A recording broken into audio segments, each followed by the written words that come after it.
Hiraku wakes up earlier after dreaming of his death in his world. He goes out and greets everyone, noting that he didn't expect to ever live such a dream life. As a soul, Hiraku faces the god that watches over the world. The god notes that he lived 39 years, but he had a cruel fate. He was betrayed by others and then fell ill with a terminal disease. The god decides to give him a second chance with a body that won't fall ill.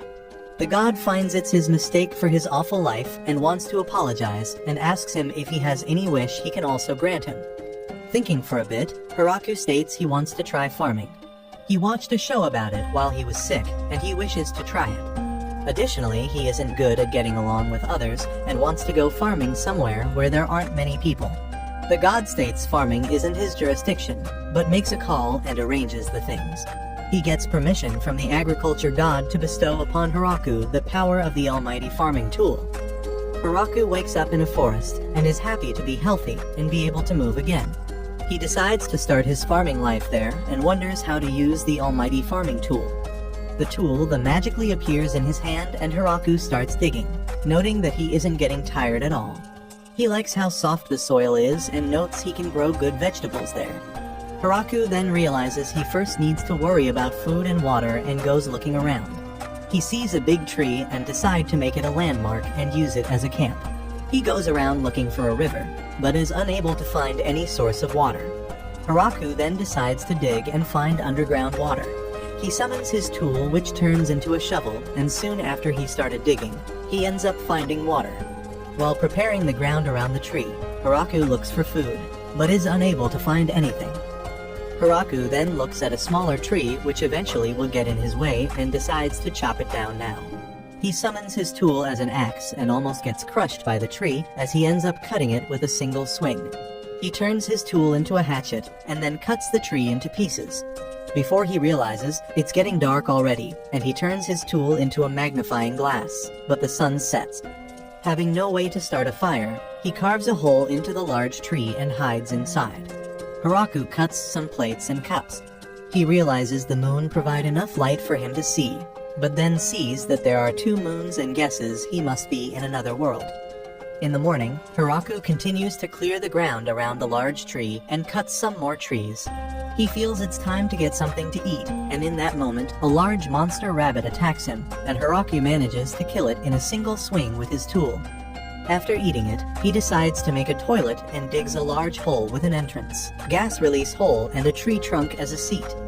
As he couldn't relax, he ends up creating a small cabin around the toilet seat. Hiraku then proceeds cultivating the land and imagines what he could cultivate. As he is done, he realizes he doesn't have any seeds to plant anything. Next morning, he is surprised to see that some plants are already starting to grow and wonders if it's due to the tool. He decides to build a wall and a ditch around the fields to protect them from the rabbits and other beasts. It takes him a few days to complete it, but he manages to kill another rabbit. The plants grow faster and Hiraku is hoping that they are something he can eat and don't turn up being decorative flowers. Hiraku then builds a hut, but as he has a hard time lifting the wood up, he digs inside of it to give himself more vertical space. One day, he sees 2 dogs outside. As they look a bit rough and not aggressive, he invites them in and gives them some meat from a boar he just killed and wondered what to do with all that meat. He notices that one of them is pregnant, and after they ate, she started having birth pain. Hiraku realizes she is giving birth and wonders what to do. He ends up letting them stay in his house, while he goes back in the tree hole for the night. In the morning, he checks on the dogs and sees that the female gave birth to 4 dogs. He gives them some more meat to celebrate it. Hiraku believed the dogs would leave after that, but they decided to hang around. As they liked the hut, Hiraku decides to build himself a new house. Hiraku ends up growing some tomatoes and enjoys them. The dogs do some hunting and protect the premises for Hiraku. He decides to name them Kiro and Yuki, male and female.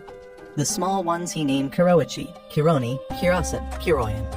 Hiraku wants to build a storehouse, more vegetables, and many other things. Elsewhere, a girl wants to cross the mountain, but a man tells her it's dangerous, and if she heard of the Forest of Death. The other side of the mountain is known like that, and it's because it's full of monsters. God decides to check on Hiraku on how he is doing as he is sorry for giving him a life fit for a sinner.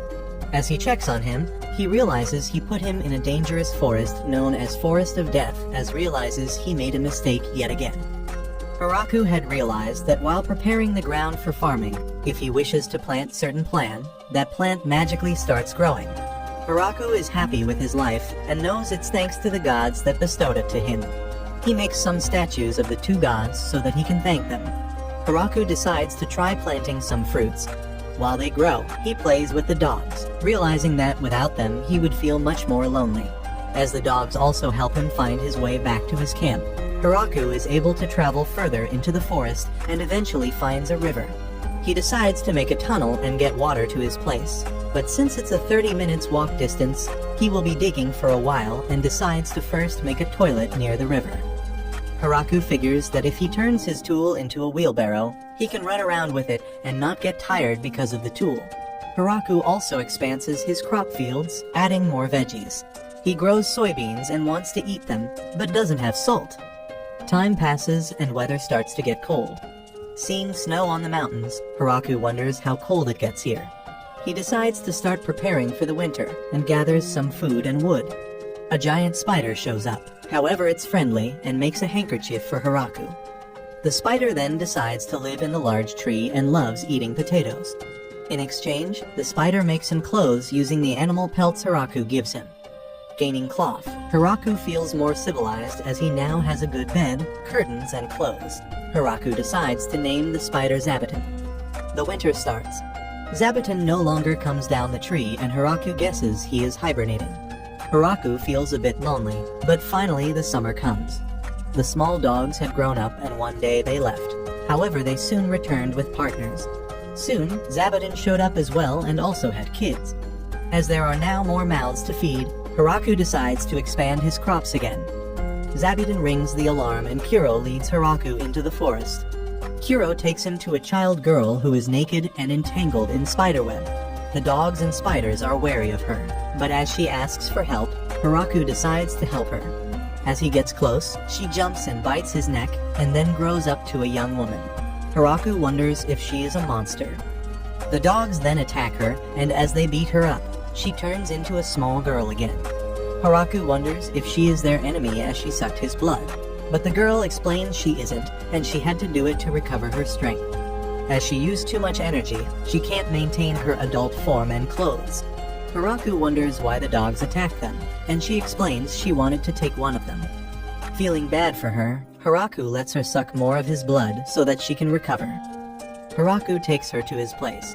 The girls are surprised to see a crop field in the forest, but also so many new crops.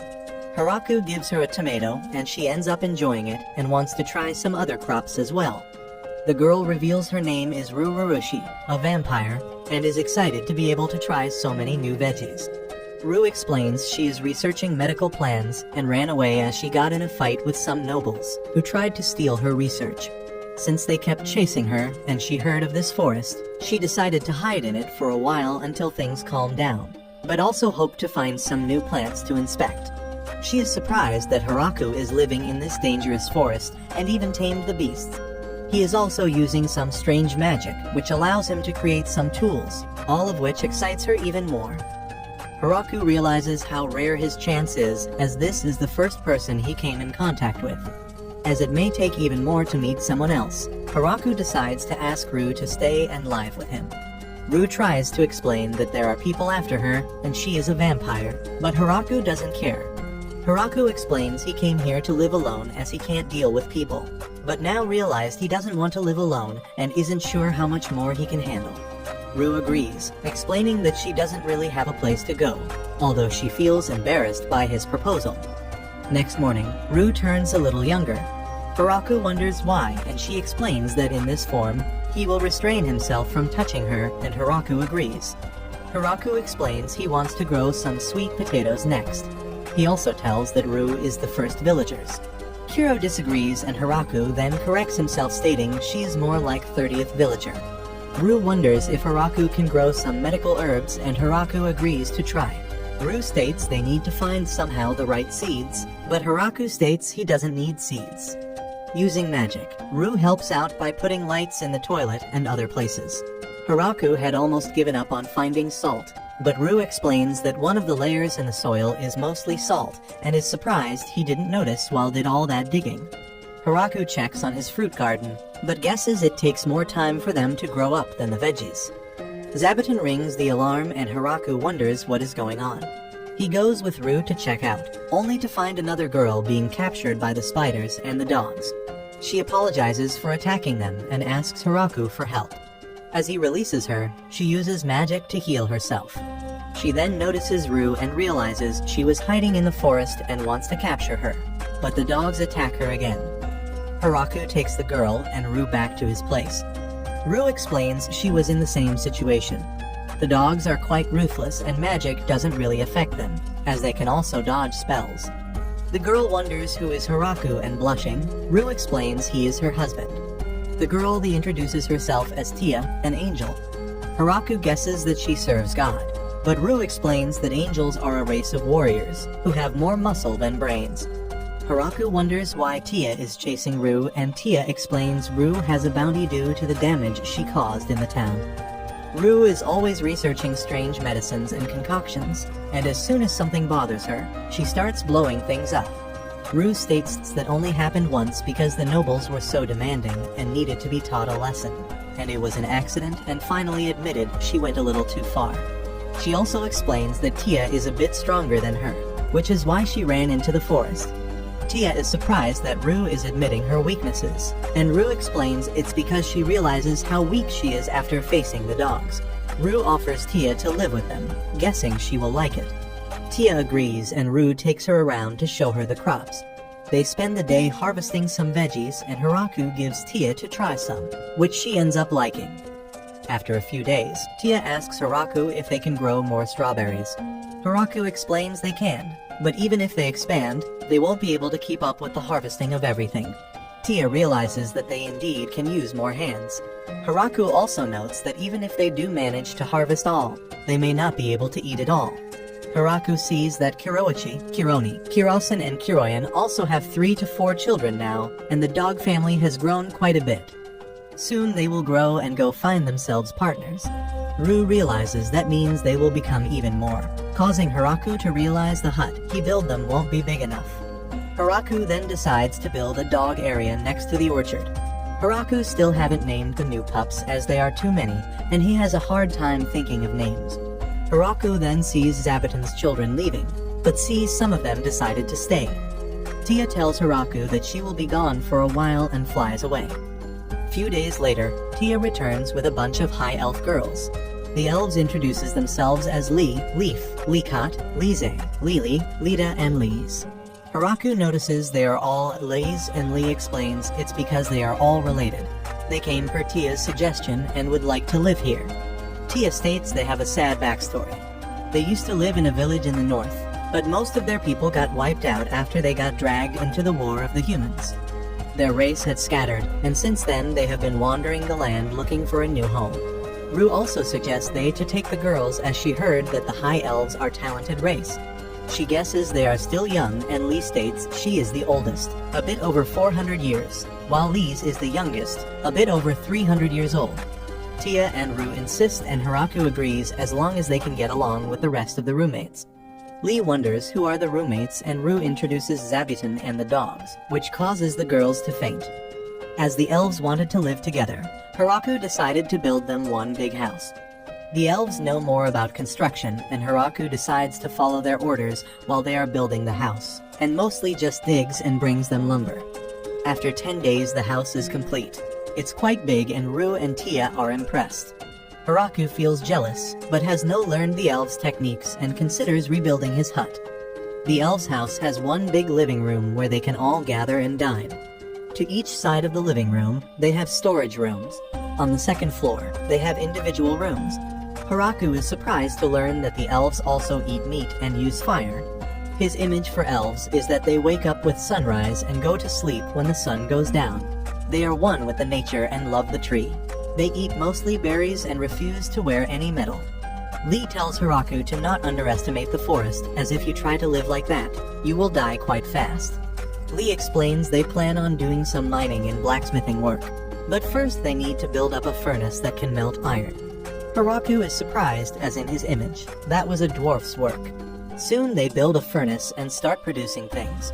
Having a metal pan, Haraku gets excited, feeling his civilization is advancing and guesses the elves can do anything.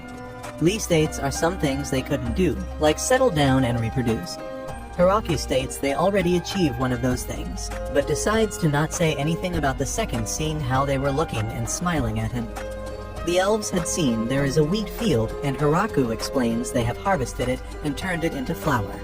Lee then asks if they can make some bread, showing that they have a jar with yeast, and Haraku happily accepts. As they enjoy some bread, Haraku guesses it's time to expand the wheat field. But in that moment, he realizes something and asks Rue if this land belongs to anyone. Rue explains no one owns the forest, but it technically under the control of the Demon Lord. Hearing that, Haraku starts to worry and wonders if the Demon Lord will have something against it. But Rue assures him that since he built this himself, the land belongs to him. Tia, Rue, and Lee are amazed by Haraku as not only he tamed the Inferno Wolves, but a demon spider too. The crops are also amazing, and Lee wonders if the soil here is actually that good for them to grow that well. But it's surprising how he lacks knowledge about the world around him. He had wrong impression on what elves were, and had no idea what angels are, so the girls conclude it's more than just lacking some knowledge. Meanwhile, Haraku is in his hut, and makes a wooden cup. He realizes he haven't progressed his waterway in a while, and wonders if the girls will help. Zabuton shows Haraku that it caught a queen bee, as it has no intention to eat it, and the bee isn't aggressive. Haraku decides to build it a little house where the bee can build a nest in hopes that he can harvest some honey. Tia, who was flying by, was curious what Hiram was doing, but fear of the hive and apologizes for interrupting him. He guesses he will need to plant some flowers for the bees. After that, Haraku digs a large hole, intending to use it as a reservoir, and explains to Lee that he plans on drawing water from the river. Lee wonders how far he progressed with his waterway, but hearing he barely started, she suggests they first should decide what to build it out of. Haraku imagines stone, but Lee explains it will be hard to get. Haraku then wonders about wood, but Lee explains that due to the length, they will be connecting many pieces and there will be too much leakage. Haraku then decides to use dirt, and using the almighty tool he compacts it, turning it in solid and sturdy as concrete. Haraku lets the elves handle the foundation of the waterway, while he focuses on sealing the seams and strengthening the foundation. Haraku also manages to catch some fish. Tia and Rue recognize the fish as quite vicious ones from the Forest of Death and wonder if it's safe to eat them. They make Haraku taste them first and only eat after that, but end up finding it delicious. As the elves also like it, Haraku captures more fish and preserves them with salt. Haraku is surprised he was able to grow some rice, but now that he has easy access to water, Haraku decides to build a rice paddy. After the digs the area and floods it, the girls wonder if he intends to make a lake and grow fish in it. Haraku denies it and asks them to help him plant some rice. The rice fields grow fast, and Haraku teaches the girls on how to harvest them. After drying them, he uses the almighty tool to create an old thresher, and then a sieve to get rid of the leaves and plant matter. He then uses a mortar to remove the husk from the rice, and a pestle to polish the rice. The girls note it's a lot of work and wonder if they can finally eat, but Haraku explains they first need to cook it, and shows them how to. Finally, Haraku makes the rice into rice balls and adds some fish from the other day. The girls end up enjoying the rice balls so much that they eat it all, and only a single rice grain was left for Haraku. The girls can clean themselves using magic, but as Haraku can't do that, he decides to build a bath. The girls state they can wash in the river, but Haraku explains the bath benefits, and that they can bath in the winter too without freezing. The girls help him, and the bath progress goes well. However, Haraku then realizes and wonders if it's okay to put the wastewater back into the river. Tia suggests that they use slimes as they will eat the waste products and purify the water. Tia brings some slimes and Haraku builds a purification pool for them. Tia explains they can also put them into the toilets, but Haraku isn't sure he wants to do his business over a slime's head. Haraku finds some mushroom growing on his wood logs, and as he isn't sure what is poisonous and what is not, he wonders if he can grow some mushrooms himself, and uses the almighty tool and hits the wood, hoping for shiitake, shinji, and other mushrooms. In the evening, Haraku teaches the girls on how to use the bath. He explains that after they undress, they should wash themselves in the washing area. Lee stops him and states it would be easier if he shows them. Haraku agrees and shows them the steps. As he gets in the bath, he almost melts from joy. The girls then don't wait and starts following the steps to join him. Haraku states he will leave to let them enjoy it and use if after them. But the girls states they can bath together as that way they won't need to heat up water again. Surrounded by the girls, Haraku doesn't feel he can relax and wonders if he should build a separate bath for men. However, the girl states it would be a private bath for only him, and that isn't fair. The next day, Haraku sees that he had grown some mushrooms and decides to make a mushroom hot pot tonight. He then hears the dogs and sees that they found 5 new elves and brought them in. As the girls introduce, Haraku notices they all start with La, and that it must mean they are related. Lee explains that she knows them, and they used to live in the same village, but they last saw each other 200 years ago. Haraku accepts that they live there too, and Lee wants to start building them a house. She also states they can use the opportunity and make some improvements to Haraku's house. Kiro notices that the females in Haraku's group has increased. Kiro explains that he lived alone in the forest and never lost a fight to another male. He intended to live as he pleases, but one day he met a female who ended up defeating him. And since then, the two started traveling together. The female eventually became pregnant and Kiro was fine with finally having a family. However, they ran into a grappler bear, the king of this forest. The bear defeated them, but decided not to eat them. Injured, the two couldn't hunt for food. They became so weak that their normal prey drive them away, and eventually they reached at the center of the forest, where even the grappler bear avoids. They found a human male living alone.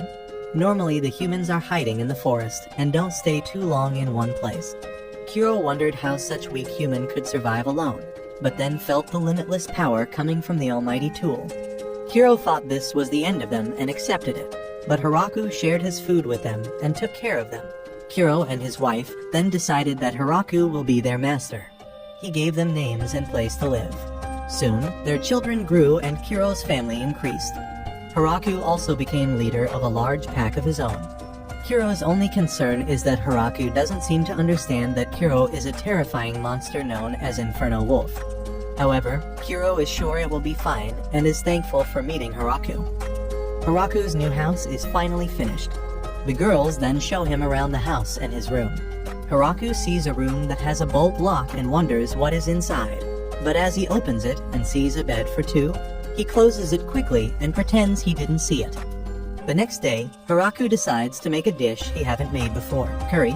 Haraku takes the girl to a section of his crops, where they see lots of unfamiliar plants, and he explains that some of them are plants who won't grow in areas with any snowfall. But thanks to the almighty tool, he can grow them here. He proceeds to gather spice for the curry and first takes some cumin. He then gathers some turmeric and explains that this ingredient gives the curry its color. After that, he gathers coriander and explains they need to grind the seeds into powder. He also takes some cilantro leaves, which smell turns off the dogs. The girls notice that decide it may be worth researching the plant. Haraku proceeds and gathers black pepper and cayenne peppers. Having gathered all the spices, Haraku proceeds with the next step, but sees that only Lee is there, who explains that Rue and Tia are busy with some research about creating a powerful protection talisman. Haraku then starts cooking, heating the rapeseed oil they extracted and adds the rabbit meat. While that is cooking, he grinds all the spices to powder except for the cumin. Once the meat gets some color, he takes it off to not overcook it, and then cooks the cumin with the leftover bits and juices from the meat. After that, he adds diced onions, ginger, and garlic. Next, he adds tomatoes and keeps sautéing everything. When it turns into a paste, he adds the spices and some salt. After cooking it for a bit, he then adds the meat and boiled soybeans with some water. As he lets it cook, Haraku feels he forgot something, and then realizes it's naan. Haraku explains it's the same recipe as making regular bread right up until the part they let it rise, where they will roll the dough with a rolling pin. The girls return just as Haraku is done cooking, and they all sit to eat. He explains how to eat the naan with the curry, and the girls end up enjoying it and decide to get a second. Seeing them, Haraku hopes they leave some for him as well. Rue and Tia offer some curry to the dogs, but upon smelling it, the dogs run away. With the winter coming soon, Haraku prepares for it and gathers some firewood. He knows that Zabuton goes into hibernation and asks him in advance to make some extra blankets.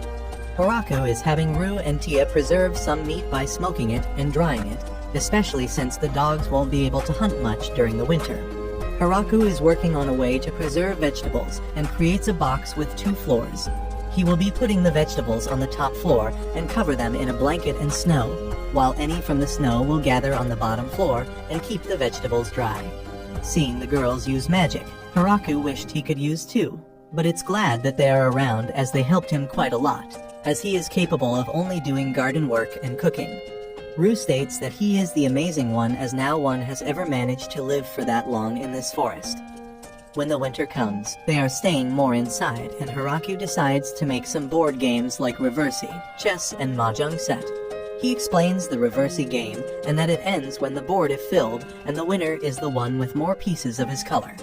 Rue finds the game rules simple and wonders if it will be fun, but Tia states that allows it for complicated strategies. Haraku compliments Tia for realizing it, and that annoys Rue, who then challenges Tia. As they play, Tia is winning for sure. However, Rue flips the board acting like she did it by accident. Rue suggests they should start again as they don't remember which piece was where. However, Tia uses magic and restores the board exactly how it was. Rue flips it again, but Tia restores it again. Rue then suggests 2 out of 3 games and Tia accepts. Haraku checks on the other girls and sees that Kuro is giving advice where to moor a piece. He then notices other dogs playing chess and is surprised they not only understand the rules, but are playing it. He feels an awful energy coming from them and decides that he should never challenge the dogs to a game. Rue then comes and decides to play with the dogs, believing she can't lose to them, but ends up losing and doesn't flip the table as she is afraid of Kuro. Haraku then plays mahjong with Kuro, Tia, and Lee, believing that Kuro shouldn't have understood the rules that fast. However, he ends up losing badly, taking the last place, while Kuro wins. Feeling down, Haraku decides to make a mini bowling. Since Rue wonders why they need to knock down the pins, he decides to name them as some bad guys. As they play games each day, the winter goes fast, and the spring comes. One morning, Zabuton alerts them. Haraku then sees that something big is coming from the sky. He guesses it's a dragon, but Tia corrects him it's a wyvern. The wyvern attacks Haraku's group, breathing fire, but Rue and Tia use magic to defend themselves.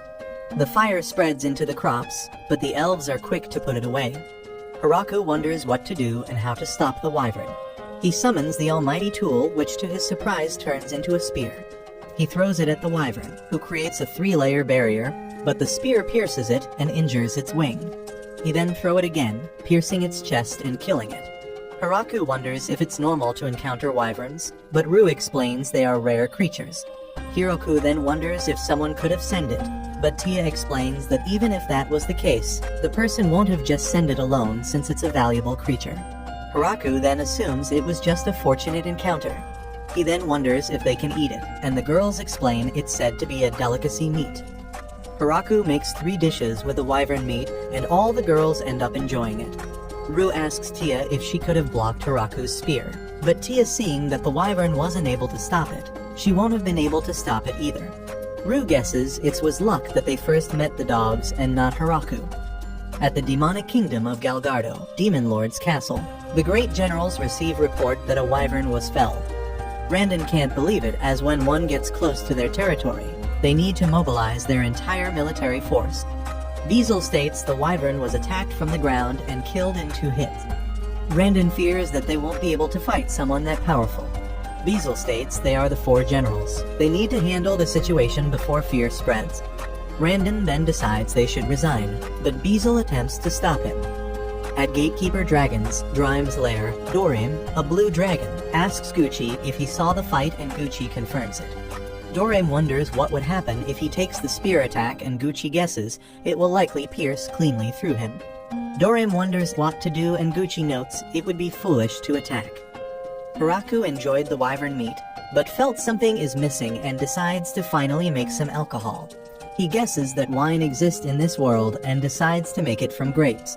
The girls are excited and they harvest the grapes quickly. Haraku then creates a place where he places the grapes and asks the girls to stomp them. The girls feel a bit weird at first, but guess it would be easier if they have some sort of rhythm. The elves then suggest a song from their village and start singing. They fill several barrels, and Hiraku decides to let the yeast on the skin of the grapes to ferment it for them. Hiraku wonders if they made too much, but hearing that the girls will drink it in no time, he wonders if he made too little. Meanwhile, the god observes Hiraku and wonders if this is enough for him to forgive him. But the goddess of agriculture tells him it isn't, as he punished innocent soul, and while trying to save it, ended up sending him to the forest of death. The goddess can't believe that he also gave him a replica of the Holy Lance Grind. God explains that he is only using it as a farming tool, and he got permission. However, the goddess states he didn't tell her he was giving it to human, which should drain all of their life force and kill them instantly. God states he is fine as he gave him a super healthy body, and he must have fast recovery. The goddess states he was just being careless. She is also angry that the god statues that Hiraku made, she appears like an old man. God tries to say it's not his fault, but she doesn't want to listen and punishes him to sit for 300 years. Zabuton signals Hiraku, and he sees that the dogs and spiders had caught another girl. Rue sees its younger sister Flora. As they take her to the village, Flora explains that she heard the angel was after her and she followed her to the forest. Hiraku suggests that she stays there for a while so that she can rest. Flora accepts, but feels strange that Hiraku is Rue's husband. Rue explains that he is the master of the Inferno Wolves and also took down a wyvern. Hearing that, Flora quickly apologizes.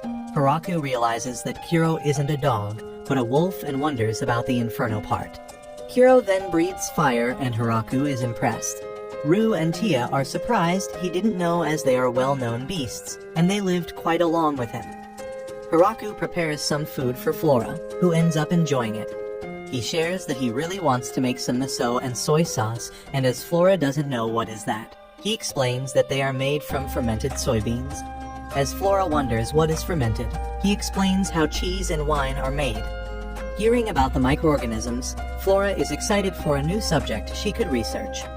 After a few days, Flora leaves, but in a month, she returns to live there and has brought her maids as well.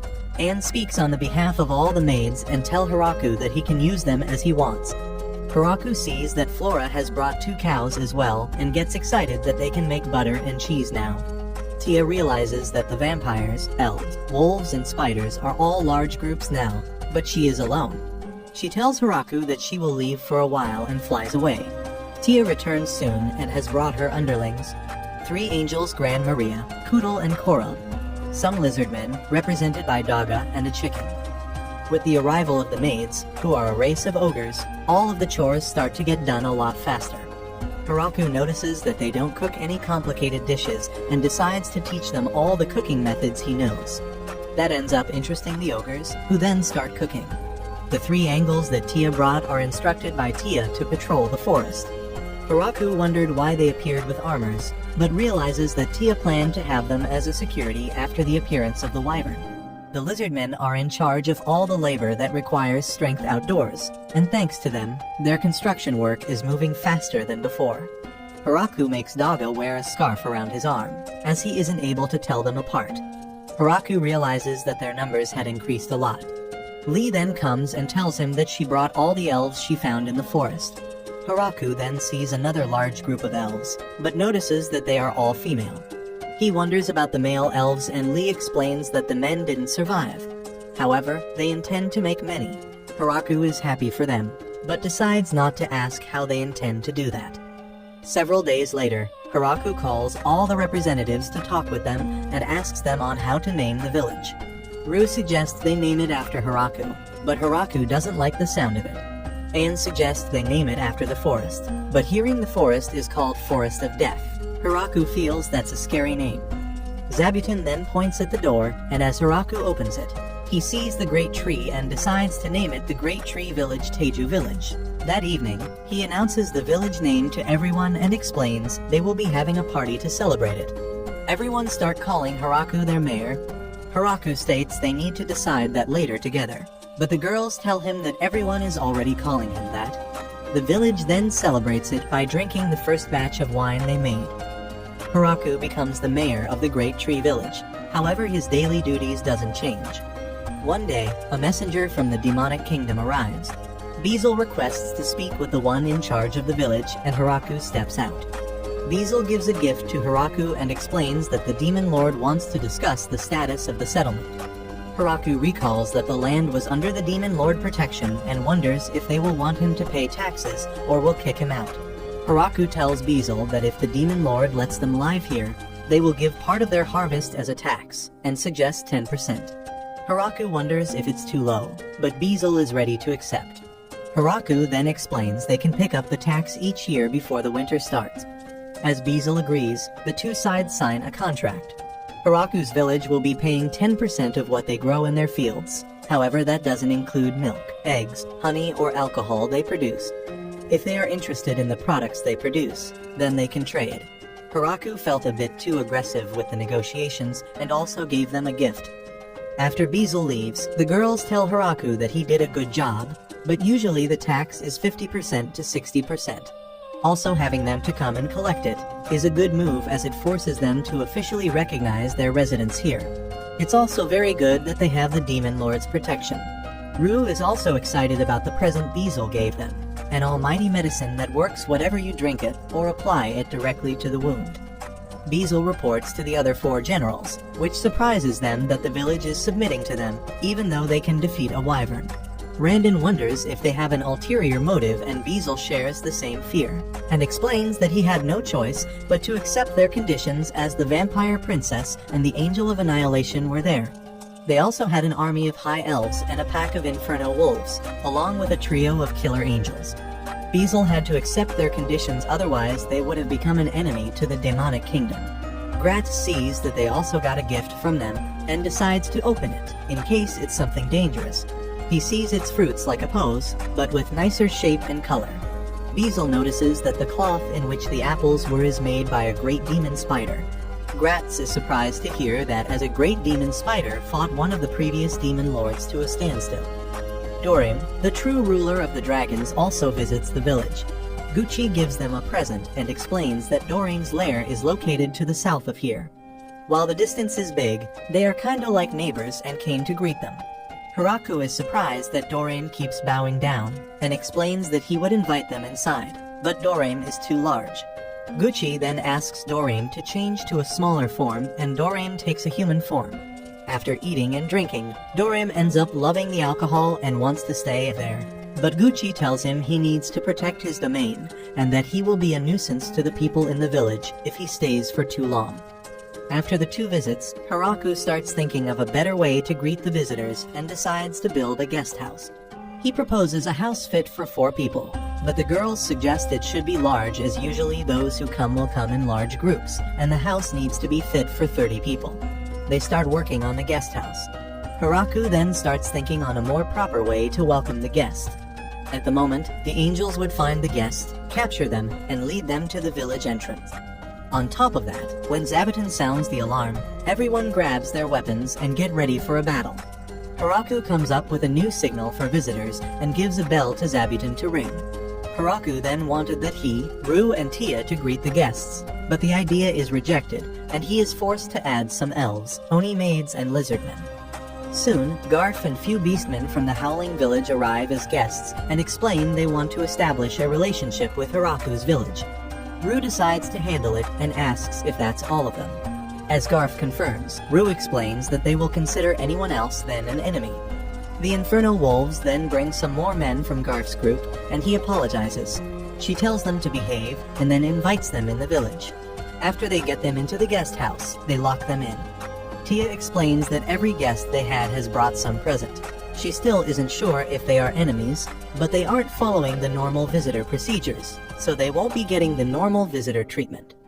The girls are against giving fancy food or alcohol to the guests, but Hiraku manages to convince them to give them some alcohol.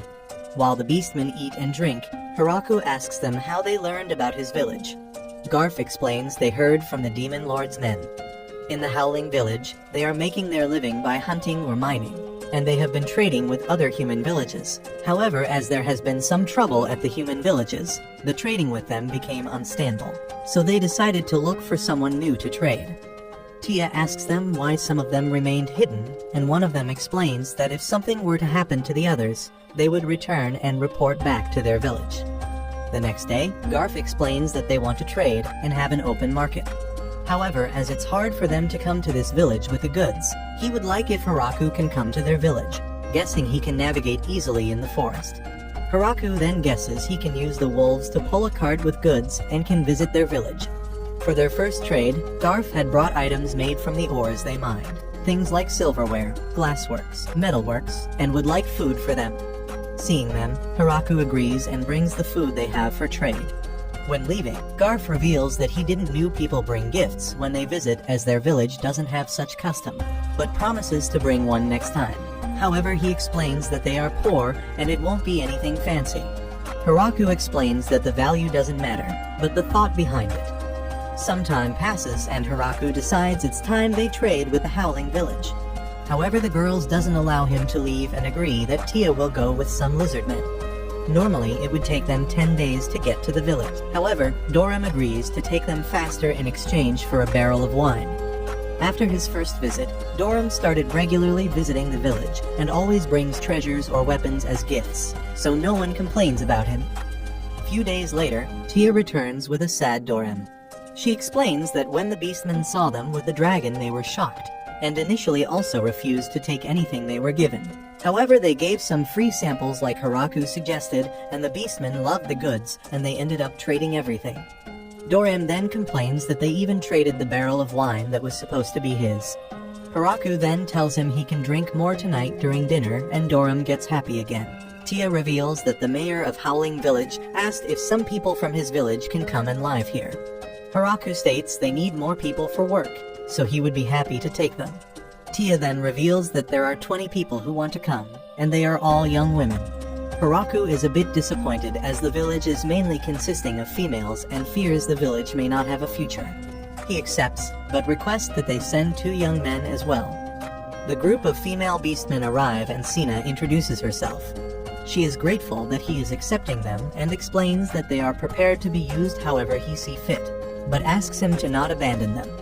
Hiraku tells them to take their time and get used to the place. After that, they can make a request of what kind of house they want. He also tells them to not worry that they will be kicked out. Hiraku wonders about the men he asked for, and Sina reveals they brought 3 young men as he asked. Hiraku is shocked, but then realizes that in 5 or 10 years, they may help with the village future.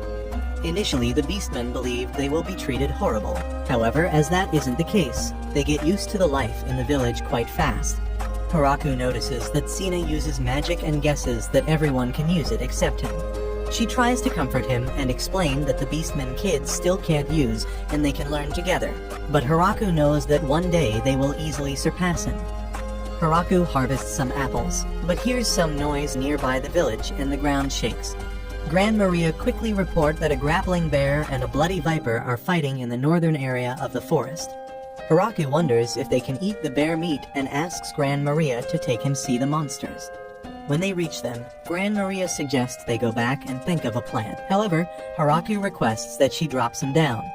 As she leaves him, he attacks the monster and kills them with a single blow. The killer angels then look at the defeated monsters and state how impressive is Hiraku, as they couldn't take down such monster with one attack. After that, Hiraku decides to cook the bear with some wine and makes wine-braised grappler bear dish, but finds it quite gamey. The girls are shocked that he used their precious wine, but he explains that cooking with wine is normal. He fries the viper and ends up enjoying it more as it tastes like fried chicken. Since the viper tastes like chicken, Hiraku wants to try something. He goes to Flora and asks her if she has something like an antibacterial agent. He explains that he needs something that can kill microorganisms and will prevent stomach aches or illness. Flora then offers him a potion, explaining that it will blow up everything. Hiraku asks for something weaker, and she gives him another potion. Hiraku also wonders how the miso production is coming along, and Flora explains that she has no progress. She did what he told her, but she didn't notice any fermentation, and used a potion that blow up her house 3 times already. Hiraku suggests that they can try again. The next day, Hiraku gathers some chicken eggs. He then adds salt and vinegar. After mixing it, he adds some oil and gets mayonnaise, which will go perfect with the fried viper. Hiraku then proceeds with the miso, and start by simmering the soybeans he and Flora soaked in water. Next, they grind them, and he uses the almighty tool to add koji mold. They form balls and pack it into barrels and leave for a few months. Ru then calls Hiraku, informing him they have visitors. The visitors are a few elder dwarfs led by Donovan, who heard that they have high-quality alcohol and wish they share some with them. The girls explain that they can't give it for free. Donovan states they don't have money, but have technology. They have spent their lives studying alcohol production, and seeing the fine crops they have, they can help them turn them into fine alcohol. Hearing that, the girls quickly agree. The dwarfs then use distillation and make corn whiskey. Eventually Donovan and his men remained in the village and worked as the village brewers. Later, the village has a welcoming celebration for the beastmen and dwarfs. Hiraku realizes that finally some men joined and asks Donovan if some girl catches his eye. Donovan then explains that the girls are too young for him, and if they can't grow a beard, they are not for him. One day, Hiraku sees a dragon approaching. As it doesn't look peaceful, he prepares for a fight. Dorim then shows up and stops the dragon. As the two dragons stare each other, a third appears, which looks even scarier. Hiraku then throws his spear, but the dragon manages to dodge in the last moment. Guchai then stops Hiraku, explaining that they are not enemies and are not fighting. As the dragons land and transform into human forms, Guchai explains that the two other are Dorim's wife, Grafaloon, and daughter, Lastismoon. As Dorim constantly sneaks out to come to the village, his wife and daughter thought he may be cheating, as he always takes something from the treasury and returns in the morning. Hiraku had built Dorim a house there, so that he doesn't need to go home drunk, but guesses that was a bad idea now. Dorim tries to explain this is all high-level politics, but the women are sure he is hiding something. Dorim explains that he has no courage for an affair, and the women agree on that. Hiraku apologizes for earlier, but Dorim makes his family apologize as well. Lastismoon then apologizes for almost burning the village down, and Grafaloon apologizes for the thought of obliterating the man who pointed a spear at his daughter. Hiraku is glad that things are sorted out and leaves. Dorim then asks his wife and daughter if they understand what he is doing, and Grafaloon confirms, noting that while they have small numbers, they have the power to challenge them, which is something she didn't expect to see ever. Lastismoon also notes that Grafaloon couldn't defend against that attack and had to avoid it. Grafaloon explains that was mainly thanks to the spider who pulled her out and is an old friend of hers. If he didn't pull her out, she won't have been alive. Grafaloon then tells Lastismoon to live in this village and make sure that this power is never turned against them. Hiraku agrees with Lastismoon living there, and she quickly starts helping them with the work. However, as she is a dragon and is too strong, she would often break anything he touches. Hiraku wonders what to do with her, as Dorim asked him to give her some work. He then notices that the wolves are scared, and Tia states it's not just the wolves, but the chickens and cows as well. She explains that the dragons aren't just powerful, but they have wisdom and knowledge too. Hiraku then gets an idea and sends Lastismoon to handle the diplomatic relations with Beezle, who is shocked to see a dragon. She wonders what he wants, and Beezle barely explains that he wants more fruits like the ones they got last time. Lastismoon states that they are low on oranges, but they have strawberries. Scared, Beezle decides to take 10 boxes. She also suggests some apples, pears, persimmons, and watermelons, and Beezle takes them too. Beezle reports back that they have a dragon now. While it may be risky, they decide to send a spy.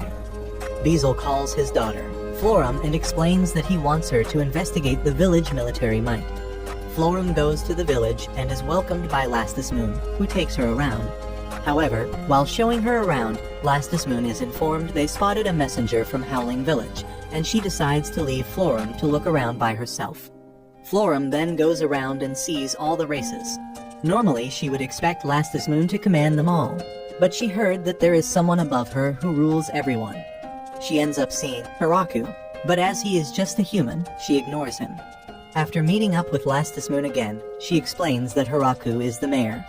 Florum can't believe a human is commanding them all, but Lastismoon explains that he is strong enough to defeat her mother. Florum then starts to worry, as not only she didn't say hello, she was quite rude to him. Hiraku heard that Florum is Beezle's daughter, and that she will be staying for a while. He sees that she is getting along with Lastismoon, but the moment he shows up, Florum starts acting quite stiff and awkward. The slimes in Teju village had started to multiply, and now they have multiple colors. No one really noticed it until a purple slime drank a barrel of alcohol, which angered the girls. They decided to hold a trial and found it guilty. However, Forum explains it's a slime, and it won't reflect on its action, no matter what punishment they put in trough. The girls realize it, and they decide to leave it since it's just one slime. In time, the red slime started joining them during feasts and drink with everyone. The autumn comes. Hiraku and the rest are enjoying a hot pot, and Hiraku notes that if they have some seafood, the hot pot will taste even better. The girls then wonder what he means by seafood, and Hiraku says stuff like cod, crabs, or monkfish, along with some kombu seaweed. Rue tells Flora to start researching those things. Tia is surprised that you can eat crabs as they are hard. Forum explains that there is a harbor city called Shishado within the demonic kingdom, and they can reach it by going south from this village. Lastismun decides to fly to it, and Forum decides to go with her, as she knows a merchant there. Lastismun and Forum return 3 days later with Michael Goran, a merchant from the city of Shishado. After he introduces himself to Hiraku, he shows him the fish he brought and explains that the kombu he requested is usually thrown away by their fishermen. However, he told his men to collect some. Michael explains that his visit has 3 goals: to properly greet Hiraku and thank him for requesting to do business with them, to suggest more opportunities for them to trade goods and do business, and third, to become the official government purveyor for the village. The girls explain that he means to be the one that handles all trade between the village and the outside world. He shows them a list of products his company trades, and they go to further discuss the proposal. In the evening, before leaving, Michael wants them to discuss the alcohol next time, but Lastismun yells at him that he can't have the alcohol. Scared, Michael then backs off the subject and leaves. Lastismun flies him back to Shishado.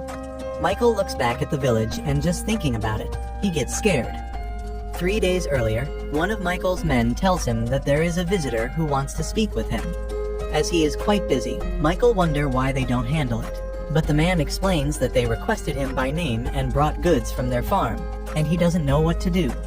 Michael is surprised they brought goods, as that isn't their rule, and suggests they refer them to somewhere else. However, in that moment, his intuition tells him to not ignore this, and he decides to meet them. Meeting with them, Michael is surprised to see Forum from the Chrome family, and is glad that he didn't send her away, as he may have lost his head. He wonders who is the other girl, and hearing she is Lastismun, he is shocked that she is that crazy dragon. The girls then bring him the goods and explain that they want him to buy them, and in exchange they want few things he needs to find them. As he checks the goods, he sees apples and realizes it's the fruit that have entered the demonic kingdom, and everyone is talking about them. Each one of them he can sell for several silver coins. He then sees the other fruits, and is surprised how many they have brought him. He was believing this to be quite risky, but realizing he will be making lots of money, he gets quite happy as it outweighs the risk and states he will find them what they want. He tells his man to bring him the best products from the market, and wish to go with the girls on their way back. The girls then explain they are heading towards Teju village in the Forest of Death. Hearing that, Michael starts to feel unease. He gets scared by everyone in Teju village, except Hiraku. After the deal, he feels he will be rich, but is not sure his body will be able to handle it. Later, Hiraku makes hot pot with seafood, and everyone loves it. Another dragon appears in the village. Hiraku wonders if it's related to Doran, but as the dragon attacks and mocks Hiraku, Hiraku then gets serious and throws his spear at it, making it look like he missed, but he then throws another and takes down the dragon. The dragon turns into a young girl and states that she surrenders. Doran then shows up and explains that she is Hakurin, his older sister. Hakurin states it's his fault, as he said he was giving Lastismun as a bride and wants to marry her to the mayor one day. Doran tries to deny it, stating he may have said it while he was drunk. Hakurin came to see what kind of man the mayor is, and also heard he is quite strong, so she came to check him. Doran states it's not just that, and she is mostly here because she is angry. Hakurin then confirms, stating that Lastismun is 900 years younger than her, yet she will be marrying before her. Hiraku is fine that she comes and tests him, but as she made a mess, he makes her clean it. After they have dinner, Hakurin wants them to play Mojang, but wish that they bet on something. Doran wonders what Hiraku can bet, but Hiraku explains that he can't bet anything, so he can think only of some punishment, like strip mahjong. Hakurin, Dorame, and Lastisman then all agree to play as they are all quite competitive and don't like losing. They start playing, but quickly, Hiraku finds himself in his last piece of clothing. He then feels he has a chance, but ends up losing and is forced to take off his pants. Bizzle reveals that Hakurin has also been seen in Hiraku's village. Glatz then worries even more that they have enough power to overtake the kingdom. The Demon Lord Gargard shares that his daughter has been in a bad mood lately and haven't spoken to him the whole morning. Glatz then ignores the Demon Lord and states they need to gather funds and prepare their military force, but see that Randon has ran away again. Hakurin decides to stay in the village and is quite skilled at any job she takes, although she complains about anything she is asked to do. In the end, she became the teacher for the kids, teaching them reading, writing, and math. One day, Lamia girls led by Junya show up, bringing gifts and asking Hiraku to spare their lives. As Hiraku doesn't know what they mean, the Lamia girls explain that the younger wolves and spiders decides to clear a dungeon they found in the forest, which forced the Lamia to flee their homes. Hiraku decides to trade the gems they mined and gives them some of their crops. Hiraku would be happy if they keep trading and Lamia agreed. However, Hiraku asks them that when they come, if they can wear some clothes as they are topless.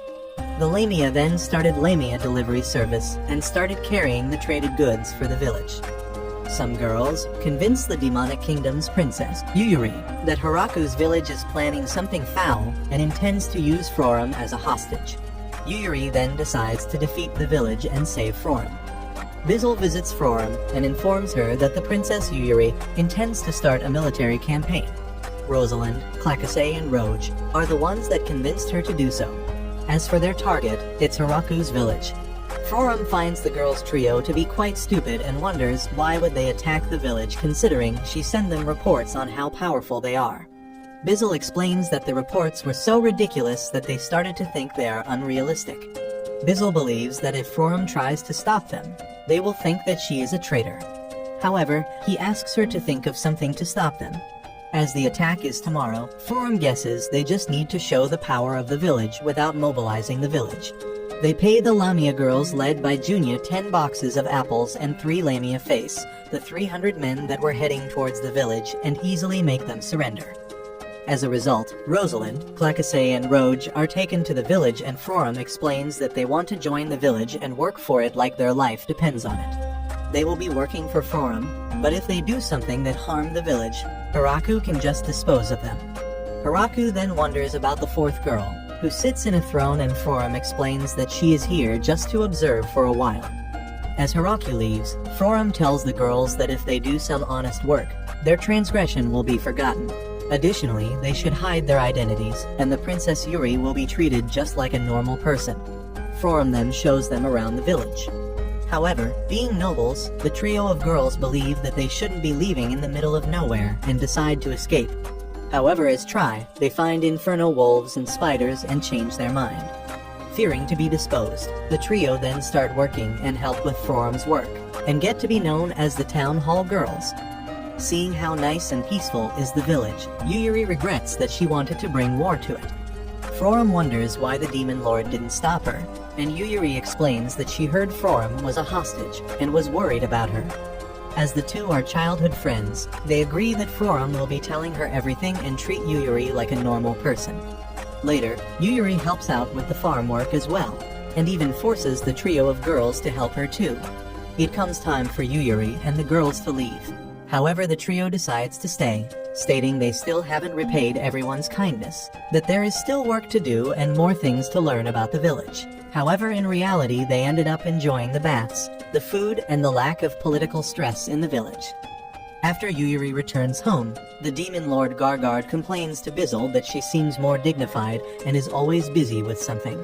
Bizzle states that it looks like Yuyuri is starting to get interested in politics and diplomacy, and that he daughters grow into adult before the parents even realize it. Hearing adult, Gargard assumed that she must have met a man and wishes to tear him apart.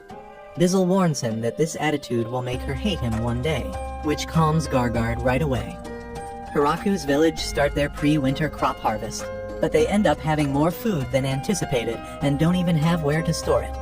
Lastisman suggests they send some to her father and Hiraku agrees. Hakurin then suggests that they send her parents too. She explains that her father lives in the north, while her mother in the south. Tia then realizes she means the Emperor Dragon Dusu and the Hurricane Dragon Raymarin. Lastisman then heads to her father dropping off some crops, and then to Shishido City to drop off some crops there too.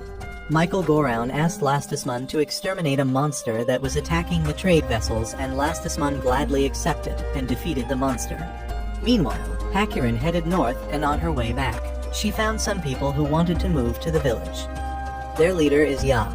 Hiraku assumes they are dark elves, but Ya explains they are called mountain elves. Ya explains that they were living in the mountains, but lately have been struggling on finding food. Hiraku then wonders what to do. Hearing that Ja apologizes for causing trouble and understands that they can't just help Strange and will leave. However, Hiraku explains that he didn't mean that, and had been wondering where to put them to sleep until they build them a house. As he accepts them in the village, Ya gets happy and explains that they are excellent hunters and will catch food for themselves. They attempt to capture something, but the monsters are too strong for them. Hiraku tells her to not worry about it. Ya then sees that he is doing something, and Hiraku explains that he is trying to make some pottery, but he fails and states he would indeed need clay. Ya then volunteers to find it for him, explaining that she understands Earth and what lies in it, and the monsters won't be a problem as she can easily escape them.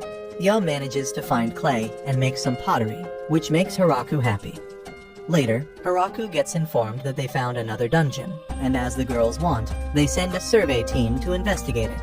Meanwhile, Hiraku finally finishes the male bath and uses it. Outside, Forum captures the trio of girls and forces them to tell the truth. They explain that they were hoping to mash Hiraku's back for him and use the chance to get close to him. Forum states the three of them are the lowest ranking members, and they can't just sneak up their way to the top. Soon the survey party returns and state they should send an extermination party there, as they confirmed the presence of a blood viper inside. The elves insist that they should absolutely have that meat, as the survival of their clan depends on it. Ja explains that the blood viper meat is extremely valuable. Eating it overflows your body with vitality, and it improves the husband-wife relations, and it is also said to bless you with children. Realizing why they want it, Hiraku then tries to calm the girls and wants they to discuss it with the whole village. The winter comes. Hiraku visits Rue as she doesn't feel well. As she explains her symptoms, Sina wonders if she is craving sour food lately. Rue explains that she doesn't have an appetite, but is still able to eat tomatoes and fruits. Sina then explains that someone in their village said the same thing. Hiraku then wonders what happened to that person, and Sina explains they congratulated them on the baby. Rue's pregnancy is going well, however due to it, she can't transform. As the maids insist on waking up before Hiraku, he starts to wake up a bit late, so that he maids can get some sleep as well. As the village grew quite a bit, they are splitting breakfast into 3 groups. Hiraku is part of the first group, and as he eats, Gran Maria informs him that 3 killer rabbits tried to infiltrate the farm. However, Kuro and the other wolves eliminated them. They note that it's good that the rabbits keep trying to do that as they get constant food supply. Hiraku notes that the angels are always composed and proper, but when they are off duty, they enter lazy mode and rely on others to prepare them food and wash their clothes. After he is done eating, Hiraku starts working. He sees some garden pests and eliminates them with the almighty tool. Hiraku takes break for lunch, which is something that isn't common there, and it took people some time to get used to. The elves are usually not even having breakfast, and at first were nervous if it was alright to eat in the morning, wondering if they have enough food supplies. The beastmen were also not used to eat each day, and initially believed they are treated nicely because they will be thrown out soon. After lunch, Hiraku continues to work. While having more people usually helps him with his job, when there is need to till new fields or plant new crops is still a job that Hiraku handles only by himself as he is using the almighty tool. Hiraku plants some flowers, wanting to bring some colors to the village. Outside of farm work, Hiraku is using the almighty tool to create various things to help out the villagers, and is thankful to God for the tool. Hiraku also sometimes joins the military training. He doesn't think the village needs it, but the maids insist on it. Seeing them using the training as exercise to stay fit, he decides to train a bit, but is quite bad with any weapon, except the almighty tool. As it gets dark, Hiraku's workday is over, and he heads inside for dinner. The maids present him with a new dish, stating they are confident about its good taste about 20%. Hiraku tells them to only present dishes where they are at least 50% confident it's good. However, the maid refuses as they don't want to waste food. Frorum gives Hiraku a letter from Yuyuri in which he reads that she wants to eat apples again and a dress. Frorum then explains that Yuyuri liked the clothes that Zabuton made and is wondering if Zabuton can make more for her. After resting a bit after dinner, Hiraku takes a bath and is usually the only one there, but in reality he was in women's bath temporarily. After the bath, Hiraku usually feels unease as the elves start stalking him. Even in his room, he still feels they watch him and tricks them into revealing themselves. After that, he thanks God again for the good life he was given and falls asleep. The dwarves are usually always working making alcohol. Hiraku expected they to be always drunk, but they take their job quite seriously and don't drink while working. They also ask him to increase the grape production by 3 times and Hiraku agrees. Sina comes running and informs Hiraku that there is a strange man. Hiraku goes to check him and sees the man bowing to the wooden god statues Hiraku had made. Hiraku then wonders how he got in without Zabuton or the angels seeing him. Rue recognizes that he is the progenitor, Vargreif, who is quite happy to see her. Vargreif explains that when he heard she is pregnant, he didn't believe it, but it seems it's true. Normally, they continue their bloodline with blood packs and pregnancies are rare, but states that children are treasure and tells her to take care of it. Hiraku wonders who is he and Rue states he can think of him as his grandfather. Vargreif explains that he is 4,000 years old, and the secret in living a long life is to erase his memory from time to time, except the important things like his name and clan. Vargreif apologizes for entering the village without notification, and explains that he initially only intended to look around and leave. But the statue below the tree caught his attention, as it was splendid likeness of the great creator. Hiraku wonders if he met God before, and Vargreif confirms that he met him when he was born and God told him that do his best even though he is born with a slightly abnormal body. Hiraku figures the abnormal body means that he is vampire and Vargreif guesses so too. Vargreif explains that he have been trying to remember how exactly God looked and it must be great to live to such statue. Hiraku realizes that he wants the statue and explains that he can't give it to him since it belongs to the village, but he will make him a new one. After making him a statue, Vargreif likes it. He wonders how much it would cost him, but Hiraku doesn't want to take money for something like that. Vargreif then states he will have to think what he can do for him as thanks. After leaving the village, Vargreif visits a large temple. The head priest there is happy to see him, noting it was 50 years since he last visited. Vargreif states he wants to enshrine a statue and asks what is the best spot. The priest explains it is the spot of the creator god statue, which was made by the master sculptor Torok. Vargreif then wants to move it in order to put the new statue there, and the priest agrees. Seeing the statue, the priest is impressed, stating it must have been made by a famous sculptor and wonders about his name so they can honor it. But Vargreif, it would be better if they don't do that, as Hiraku doesn't seem the type to appreciate stuff like that, and also doesn't want to disturb his peaceful life. Vargreif states they quietly support him and tells the priest to inform the other temples, and they all to be respectful of the Teju village. Vargreif sends Hiraku a magnificent piano. Hiraku doesn't want to take it as payment, but Vargreif then states it's gift to celebrate Rue's pregnancy. Hiraku decides to put the piano in the dining hall. The 3 hall girls realize that it's a piano that can only be found in the large temples and is used for big ceremonies. They decide to play it as it's one of a lifetime opportunity. However, they end up too scared to play on it as they fear they may ruin it or break it. The 3 of them then ask Hiraku if he can get them a piano so they can practice on it. Hiraku doesn't understand why they don't want to play on the current one, but makes Michael go around get him a practice piano. A lot of the girls end up enjoying the piano and try learning to play on it. However, Hiraku have trouble sleeping as they also play on it at night. Hiraku calls for a lunch break. However, he ends up continuing to work until Rue calls him to stop and join them for lunch. He wonders if she should be moving, but she explains it's fine and that she heard she needs to exercise. All the girls are also quite kind and concerned about Rue. However, she explains she is fine, but her problem is that she can't drink alcohol. The three killer angels make a request to Hiraku to sell off all the alcohol. Hiraku then learns that the girls decided to give up alcohol for Rue, but thinking they can't drink is driving them crazy. Because of that, the angels believe that selling the alcohol may solve the temptation problem. Hiraku believes they will end up regretting selling the alcohol, as it's not something they can produce quickly again. He suggests an alternative, telling them to think of how the alcohol changes taste the longer it age. Donovan and the other dwarfs ask Hiraku if they have done something wrong, as no one wants to drink alcohol anymore. After Hiraku explains, Donovan is happy and states that they don't need to lower the production, but actually increase it. Hiraku agrees, noting that he is sure that later everyone will drink more to make up for the lost time. Rue's pregnancy is going well, and the time to give birth almost comes. Everyone in the village then starts giving her various gifts. That evening, Rue feels it's time, and later she gives birth during the night. In the morning, Hiraku meets his son, Alfred, and holds him. A week has passed, and Hiraku recalls how everything started from him living alone to now being a father. He isn't sure if his son is half vampire, as at the moment he looks like a human. As he recalls everyone giving presents, he decides to do something to thank them for their kindness. He gathers the girls and explains he wants to start a new system. He gives them reward medals, silver coins, and states they can trade them for things they like.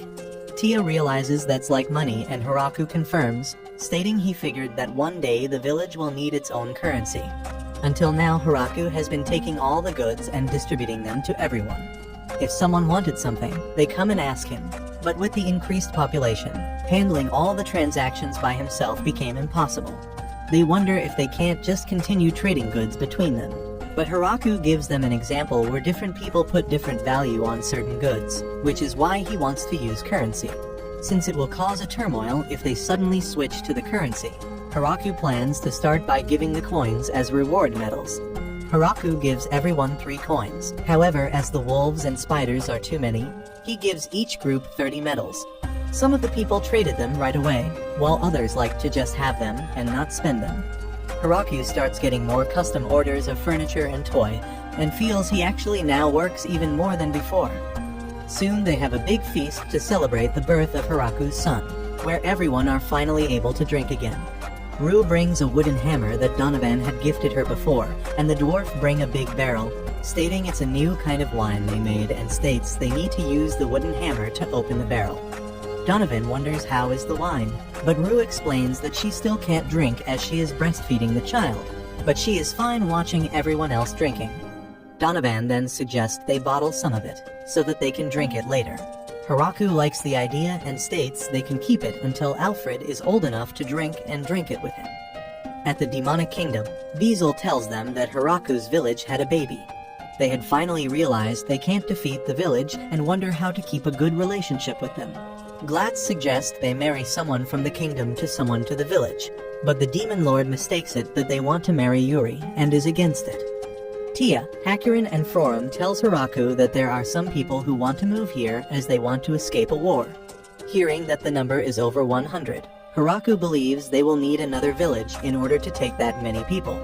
Rue then states they should do it. The girls agree, as that means more people can move in, and suggest they call it the Great Tree Village too. Hiraku states it will be a lot of work, but the girls are ready to give their best. Hiraku agrees, and they start thinking where to start it.